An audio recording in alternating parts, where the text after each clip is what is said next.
सांगलीमध्ये भाजपचं काँग्रेस प्रदेशाध्यक्ष हर्षवर्धन सपकाळ यांच्या विरोधामध्ये जोडे मारो आंदोलन। काँग्रेस भवनाच्या समोर निषेधार्थ आंदोलन। तात्काळ कारवाई करून प्रदेशाध्यक्ष पदावरून बडतर्फ करण्याची मागणी। नागपूरमध्ये काँग्रेसचे प्रदेशाध्यक्ष हर्षवर्धन सपकाळ यांच्या विरोधामध्ये आंदोलन करण्यात आलंय। भाजपा युवा मोर्चाकडून निषेध व्यक्त। सपकाळ यांच्या राजीनाम्याची मागणी।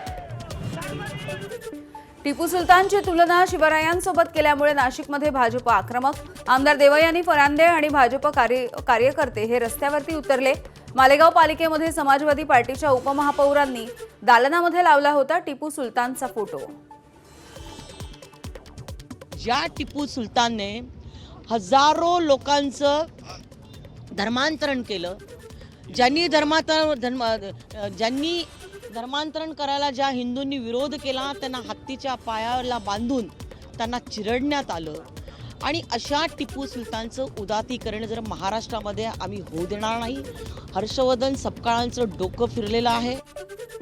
सोलापूरमध्ये हर्षवर्धन सपकाळ यांच्या विरोधामध्ये जोडे मारो आंदोलन। प्रतिकात्मक पद्धतीने सपकाळ यांच्या प्रतिमेला जोडे मारून निषेध व्यक्त करण्यात आला। सपकाळ यांनी माफी मागण्याचीही मागणी करण्यात आली आहे। सोलापुरामध्ये ते जेव्हा येतील तेव्हा आम्ही त्यांना महिलांनी आज प्रतिकात्मक जोडे मारायचं आंदोलन केलेलं आहे आणि काँग्रेसचा धिक्कार केलेला आहे। परंतु प्रत्यक्ष त्यांची आमची जेव्हा भेट होईल तेव्हा प्रत्यक्षात सुद्धा आम्ही जोडे मारायला कमी करणार नाही, असा भारतीय जनता पार्टीचे अध्यक्ष म्हणून मी त्यांना इशारा देते। मी काँग्रेसला इशारा देतो की मतांसाठी या देशाचा इतिहास बदलू नका, ह्या देशाचे आयडॉल बदलू नका। तुम्ही जे महापुरुष आहे या शिवछत्रपती शिवाजी महाराजांच्या विचाराने हा देश चालतो, हे बदलण्याचा प्रयत्न काँग्रेसकडनं कुठंतरी केला जातोय, हे कदापि आम्ही सहन करणार नाही। आणि जसं शहराध्यक्षांनी सांगितलं की साक्षात तुम्हाला समोर दिसल्यावर जोडे मारायचा प्रसंग आला तर आम्ही तेही करू। हर्षवर्धन सपकाळ यांच्या विरोधामध्ये पनवेलमध्ये भाजपचं आंदोलन। भाजपचे आमदार प्रशांत ठाकूर यांच्या नेतृत्वाखाली हे आंदोलन करण्यात आले। यावेळेला संतप्त महिलांनी सपकाळ यांच्या फोटोला जोडे मारले। काँग्रेसचे प्रदेशाध्यक्ष हर्षवर्धन सपकाळ यांनी छत्रपती शिवरायांची तुलना टिपू सुलतान सोबत केल्यामुळे पुण्यामधल्या पर्वती पोलीस ठाण्यामध्ये गुन्हा दाखल। पतित पावन संघटनेकडून सपकाळांच्या विरोधात घोषणाबाजी। भारत पाकिस्तान सामन्याला ठाकरेंच्या शिवसेनेचा कडाडून विरोध होतोय। टिपूला नायक मानणाऱ्या पाकिस्तानशी क्रिकेट कसं काय खेळता, संजय राऊतांचा सवाल। तर टिपूच्या फोटोला विरोध हे भाजप आणि फडणवीसांचं ढोंग आहे। फडणवीसांनी भारत पाकिस्तान सामन्याचाही निषेध करायला हवा, राऊतांची टीका। भारत पाकिस्तान सामना हा भारतीय जनता पक्षाचा खेळ। इथे निवडणूक आल्या की भारत पाकिस्तान, हिंदू मुसलमान, राष्ट्रवाद, राष्ट्रभक्ती लोकांना शिकवायची, त्यावर मतं मिळवायची। पाकिस्तानमध्ये टिपू सुलतान हा नायक आहे, त्यांचा योद्धा आहे। तसं जर असेल तर देवेंद्र फडणवीस यांची राष्ट्रभक्ती जी उर्मी आहे ती अशी त्यांच्या सगळ्या भाजपच्या अशी उचल मिळून वर आली पाहिजे। आणि टिपू सुलतानला जे पाकिस्तान नायक मानत आहे त्यांच्याबरोबर क्रिकेट खेळणार असाल तर मी धिक्कार करतो या क्रिकेटचा, असं देवेंद्र फडणवीस आणि या भाजपच्या लोकांनी सांगायला पाहिजे, पण सांगत नाही, ते ढोंगी लोक आहेत। जालन्यामध्ये खासदार कल्याण काळे यांच्या कार्यालयाच्या समोर भाजपनं निदर्शनं केली। टिपू सुलतान मुर्दाबादच्या भाजप कार्यकर्त्यांनी घोषणा दिल्या। काँग्रेसचे प्रदेशाध्यक्ष हर्षवर्धन सपकाळ यांनी टिपू सुलतान यांची तुलना छत्रपती शिवाजी महाराजांसोबत केली आहे, त्यामुळे हा वाद पेटलाय। इतकी भयाण परिस्थिती असूनही हिंदू जागाच होत नाही। मालेगावामध्ये उपमहापौरांनी लावलेल्या टिपू सुलतानाच्या फोटोवरती ज्येष्ठ अभिनेते शरद पोंक्षेंचं वक्तव्य। धाराशिव जिल्हा परिषद अध्यक्षपदासाठी 2.5 वर्षांचा फॉर्म्युला राबवण्याचा शिवसेनेचा भाजपला प्रस्ताव। जिल्हा परिषदेचं अध्यक्षपद 2.5 वर्ष भाजपला तर 2.5 वर्ष शिवसेनेला। सोबतच मित्रपक्ष असलेल्या राष्ट्रवादीला सभापतीपद देऊन सत्तेमध्ये सामावून घेतलं जाणार आहे। सातारा जिल्हा परिषदेचा अध्यक्ष भारतीय जनता पार्टीचाच होणार आहे, जयकुमार गोरे यांचं वक्तव्य। तर जागा कमी आल्या म्हणून अध्यक्ष होणार नाही असं कोणीही समजू नये, गोरेंचा इशारा। जिल्हा परिषदेमध्ये भारतीय जनता पक्षाचा अध्यक्ष व्हावा म्हणून आम्ही सगळेजण प्रयत्न करतोय आणि मी खात्रीने सांगतो सातारा जिल्हा परिषदेचा जिल्हा परिषदेचा अध्यक्ष हा भारतीय जनता पक्षाचा आहे. यासाठी आम्ही सगळे प्रयत्न करू. रायगडच्या मुरुडमधील जिल्हा परिषदेमधील पराभूत उमेदवार मनस्वी मोहिते यांची निवडणूक आयोगाकडे तक्रार करण्यात आली आहे. निवडणूक निर्णय अधिकाऱ्यांसह त्यांच्या सहकाऱ्यांवरती गुन्हे दाखल करण्याची आणि फेर मतमोजणीची मागणी.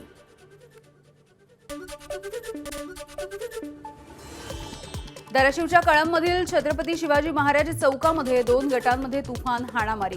जिल्हा परिषद निवडणुकीच्या पार्श्वभूमीवरती काँग्रेस आणि ठाकरेंच्या शिवसेनेच्या कार्यकर्त्यांमध्ये वाद. या घटनेमध्ये दोन्ही गटातील 6 कार्यकर्ते गंभीर जखमी झाले. अजित पवारांच्या अपघातानंतरचा आणखी एक व्हिडिओ समोर आलाय. अपघाताच्या नंतर जळणाऱ्या विमानांच्या अवशेषांमध्ये स्फोट झाला.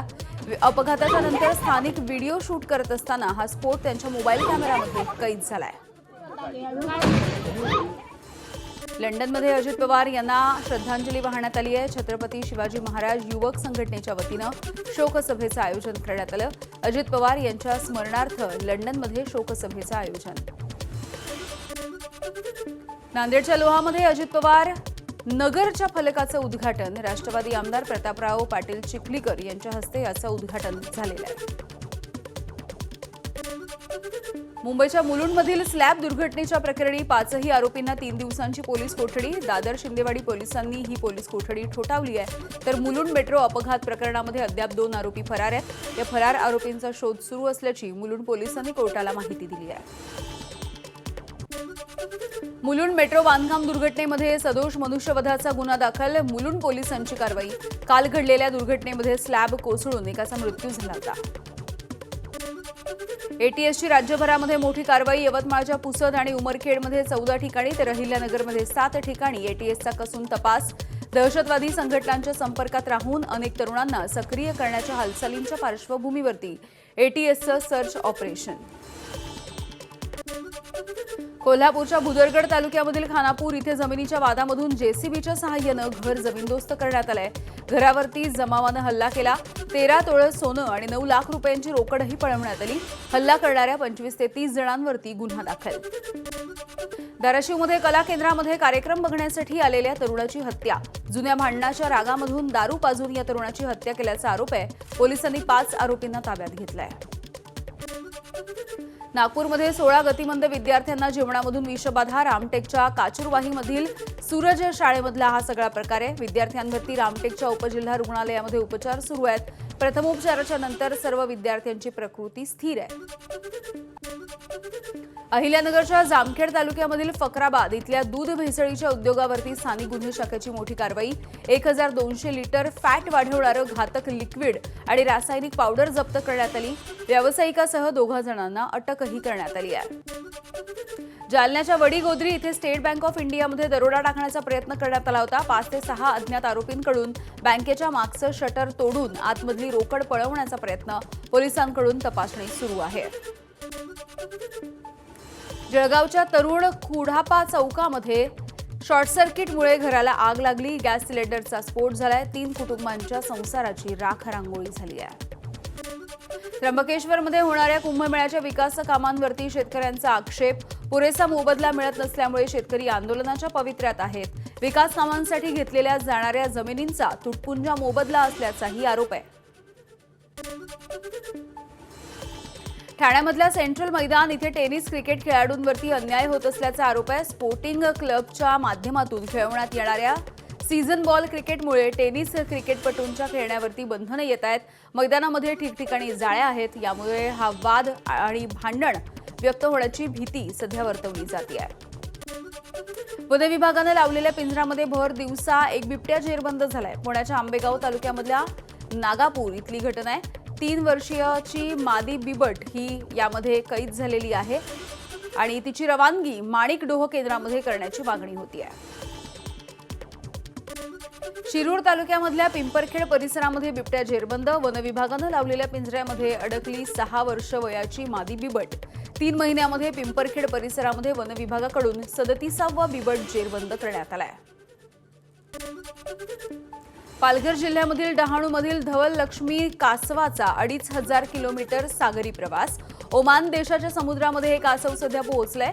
ऑलिव्ह रिडले या प्रजातीच्या मादी कासवाच्या पाठीवरती सॅटेलाइट टॅग लावल्यामुळे कासवाच्या जीवन पद्धतीच्या अभ्यासाला सध्या गती मिळतेय. बीडच्या परळीमध्ये भरलेल्या महापशुधन एक्स्पोमध्ये साताऱ्याच्या राधा नावाच्या म्हशीची चर्चा आहे. राधा नावाची ही जगातली सर्वात कमी उंचीची म्हैस आहे. या म्हैशीला बघण्यासाठी नागरिकांची गर्दी होतीये. सोलापूरच्या अक्कलकोट तालुक्यामधील दिशा कामाठी या विद्यार्थिनीची इस्रोच्या अभ्यास दौऱ्यासाठी निवड झाली आहे. दिशा ही कोन्हाळी गावामधल्या आश्रमशाळेतली विद्यार्थिनी आहे. ग्रामीण भागामधील विद्यार्थिनीला अंतराळ विज्ञानासारख्या प्रगत क्षेत्रामध्ये संधी मिळाली, त्यामुळे तिचं कौतुक होत आहे. वाशिममध्ये बंजारा समाजाची काशी असलेल्या पोहरादेवी इथे संत सेवालाल महाराजांचा आज 287वा जन्मोत्सव सोहळा. मुख्य पालखीची गावामधून भव्य प्रभात फेरी. पोहरादेवीमध्ये भाविकांची मोठी गर्दी. यवतमाळमध्ये संत सेवालाल महाराज यांच्या जयंतीचा उत्सव. बंजारा तांड्यांवरती मोठा उत्साह दिसतोय. तांड्यामधल्या वेगवेगळ्या चौकातून सेवालाल महाराज जयंतीच्या निमित्तानं मिरवणुका काढल्या जात आहेत. लातूरमधील श्री सिद्धेश्वर मंदिरामध्ये दुग्धाभिषेक. हर हर महादेवाच्या जयघोषामध्ये लातूरचं ग्रामदैवत श्री सिद्धेश्वर आणि रत्नेश्वर देवस्थानाच्या यात्रा महोत्सवाला प्रारंभ झालाय. महाशिवरात्री यात्रा महोत्सव यंदा 16 दिवस चालणार आहे. महाशिवरात्रीच्या निमित्तानं पुण्यामधील मुठा नदीच्या काठावरती वसलेल्या ओंकारेश्वर मंदिरामध्ये भाविकांची गर्दी झाली आहे. जवळपास 288 वर्षांचा इतिहास असलेल्या या प्राचीन मंदिराला फुलांची सजावट. महाशिवरात्रीच्या निमित्तानं लाखो भाविक वैजनाथ नगरीमध्ये पोहोचले आहेत. बीडच्या परळीमध्ये ज्योतिर्लिंग वैजनाथाच्या दर्शनासाठी भाविकांच्या रांगा. वैजनाथाची अलंकारिक महापूजा. महाशिवरात्रीच्या निमित्तानं देशभरामधील शिवालय गजबजलंय. हिंगोलीच्या औंढा नागनाथ मंदिरामध्ये भक्तांची मांदियाळी. जिल्हाधिकारी राहुल गुप्ता यांनी सपत्नीक महादेवाची पूजा केली आहे. छत्रपती संभाजीनगरच्या श्री घृष्णेश्वर मंदिरामध्ये लाखो भाविकांच्या दर्शनासाठी रांगा लागल्या. मंदिर प्रशासनाकडून भाविकांच्या सुरक्षेसाठी विशेष व्यवस्था करण्यात आली. राज्यामधलं सर्वात मोठं शिवलिंग म्हणून ओळख असलेल्या चंद्रपूर शहरामधील बाबूपेठ इथे महाशिवरात्रीचा उत्साह. महादेवाची विशेष पूजा आणि आरती देखील संपन्न झाली. गोंदियाच्या प्रतापगड किल्ल्यावरती महाशिवरात्रीच्या निमित्तानं हिंदू मुस्लिम एकतेचं दर्शन झालंय. एकाच ठिकाणी शंकर भगवानाची मूर्ती आणि ख्वाजा उस्मान गणी हारुनी यांचा दर्गा देखील आहे. जळगावच्या मुक्ताईनगरमधल्या कोथळी गावामध्ये संत मुक्ताई समाधीच्या ठिकाणी लाखो भाविकांनी दर्शनासाठी गर्दी केली आहे. भजन आणि कीर्तनानं मुक्ताई नगरी ही दुमदुमून गेली. विदर्भाची काशी म्हणून ओळखल्या जाणाऱ्या गडचिरोलीमधल्या मार्कंडादेव इथली प्राचीन हेमाडपंथी मंदिरामध्ये शिवलिंगाची पूजा. उत्तर वाहिनी असलेल्या वैनगंगा नदीच्या काठावरती वसलेल्या प्राचीन मार्कंडादेव मंदिराला विशेष महत्त्व आहे. महाशिवरात्रीच्या निमित्तानं गोंदियाच्या नागरा इथल्या प्राचीन शिवलिंगाचं दर्शन घेण्यासाठी भाविकांनी रात्री 12 वाजल्यापासून रांगा लावल्या. 270 वर्ष जुनं प्राचीन काळामधलं हे मंदिर आहे. महाशिवरात्रीच्या निमित्तानं जळगावच्या श्री क्षेत्र रामेश्वरम इथल्या पुरातन महादेव मंदिरामध्ये विधिवत पूजा पार पडली. तापी, गिरणा आणि अंजनी नदीच्या त्रिवेणी संगमावरती असलेल्या या मंदिरामध्ये भाविकांची गर्दी होती आहे. वर्ध्याच्या देवळी तालुक्यामधल्या कोटेश्वर महादेवाचं दर्शन घेण्यासाठी भक्तांची रीघ लागली आहे. वर्धा नदीच्या पश्चिम तीरावरती वसलेलं हेमाडपंथी शिवालय इथे आहे.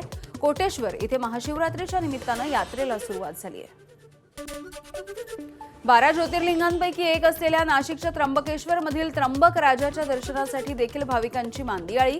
राज्यासह देशभरामधून भाविक त्र्यंबक नगरीमध्ये पोहोचले आहेत. मंदिर परिसरामध्ये फुलांची आकर्षक सजावट.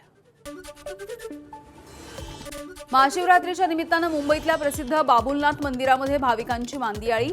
पहाटेच्या काकड आरतीपासून दिवसभर विविध धार्मिक विधी.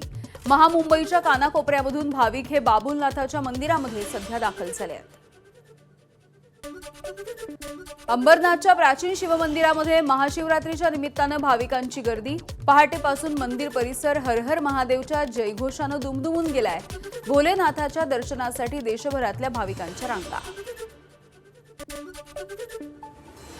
ठाण्याचं ग्रामदैवत असलेल्या श्री कौपिनेश्वर महादेव मंदिरामध्ये महाशिवरात्रीच्या निमित्तानं भाविकांनी गर्दी केली.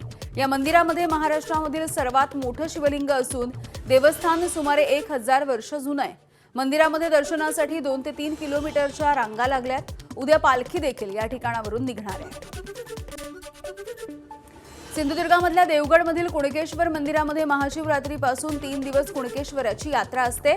कोकणची दक्षिण काशी म्हणून श्री क्षेत्र कुणकेश्वरची ओळख आहे.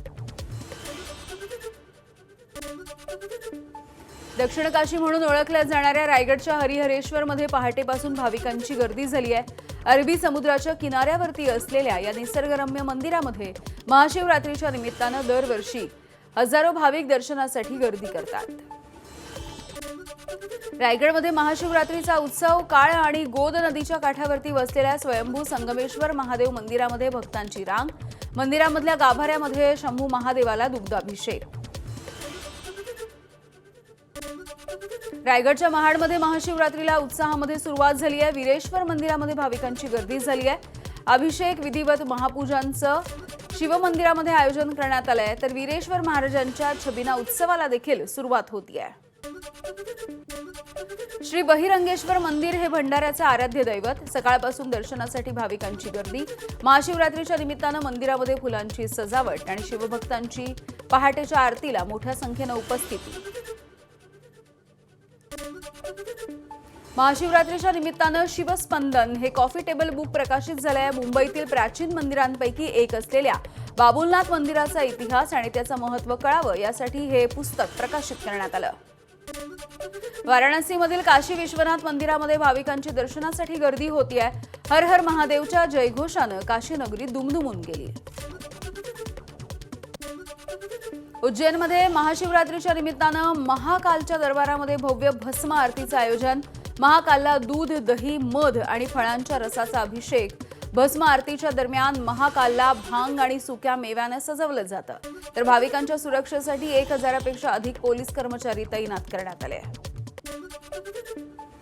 ओडिशामधल्या पुरी इथे महाशिवरात्रीच्या निमित्तानं रुद्राक्ष वापरून तयार केलं शिवलिंगाचं वाळू शिल्प. 17,000 रुद्राक्षांचा वापर करण्यात आलाय. वाळू शिल्प कलाकार सुदर्शन पटनायक यांनी हे वाळू शिल्प साकारलंय.